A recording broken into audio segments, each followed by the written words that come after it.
mala vjeverica. Mama vjeverica i njezina beba živjele su visoko na najvišem grmu ljeske u cijeloj šumi.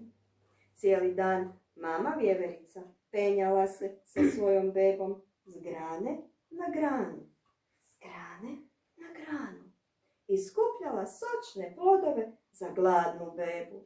Kad bi skupila sve najbolje plodove s jedne grane, skočila bi na drugu granu. Pritom se mala vjeverica čvrsto stiskala u svoju mamu.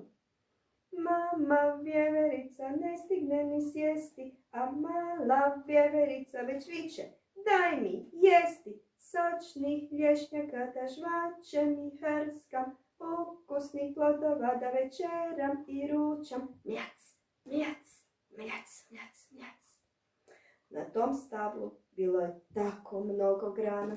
Svaki dan mama vjeverica se penjala s grane na granu u potrazi za svježim sočnim lješnjacima.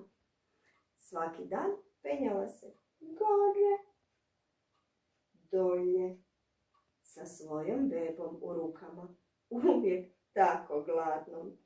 Mama vjeverica ne stigne ni sjesti, a mala vjeverica već viče, daj mi jesti. Sočnih plodova da žvačem i hrskam, ukusnih plodova da večeram i ručam. Mjac, mjac, mjac, mjac, mjac. A mala vjeverica postajala je svakim danom sve teža i teža. Posladila se sa svakakvim sočnim plodovima za doručak, ručak i večeru. I postajala je sve veća i veća i veća i nije prestajala rasti.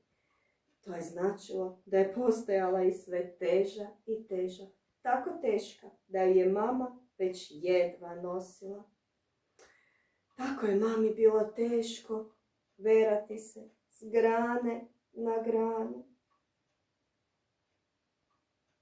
Mama vjeverica bila strašno umorena od napornog rada.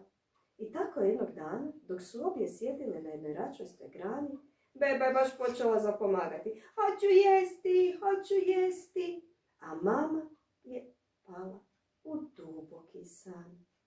Tako je bila umorna. Tako je duboko usnula da je mala vjeverica nije uspjela probuditi, ma koliko se trudila zapomagati. Naposljetku, male vjeverici nije preostalo ništa drugo nego da izađe iz njezinog krila i sjedne na granu pokraj usnule majke. Iznad nje visjeli su ukusni sočni plodovi. A kako je samo gladna bila! Kako bi voljela domoći se tog sočnog jela, kako bi voljela hrskati te fine poslastice. Mljac, mljac, mljac. A mala vjeverica pomisli, možda sam sada već dovoljno velika da se popnem i sama si uberem lješnjake. Sjedila je neko vrijeme promatrajući udaljeno drvo i razmišljala. Čeznutljivo je promatrala, a onda se počela penjati uz deblje. Malo se bojala, ali bilo je lakše nego što je mislila. Njene nikad sitne nožice sada su ojačale. Penjala se sve više i više dok nije dosegla novu granu. Spusti pogled i ugleda majku dolje kako spava. Ubrala je malo, a onda sjela i sama samcata stala slasno hrskati. Mljac, mljac, mljac. A mama vjeverica probudila se malo poslije i odmah pogledom stala tražiti svoju bebu. Gdje je njezin mališan?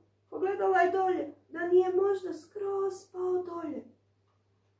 A onda je začula hrskanje i mljackanje i podigne pogled i ugleda svog mališana na najvišoj grani stabla. Blaženo je mljacko lješnjake sasvim sam i promatra okolinu. O, nije to više bila beba, to je bio pravi mali mališan i sam si je spremio ručak. Mama se popela do svog mališana i zajedno su žvakali sočne lješnjake. Zajedno su večerali i ručali slasne plodove.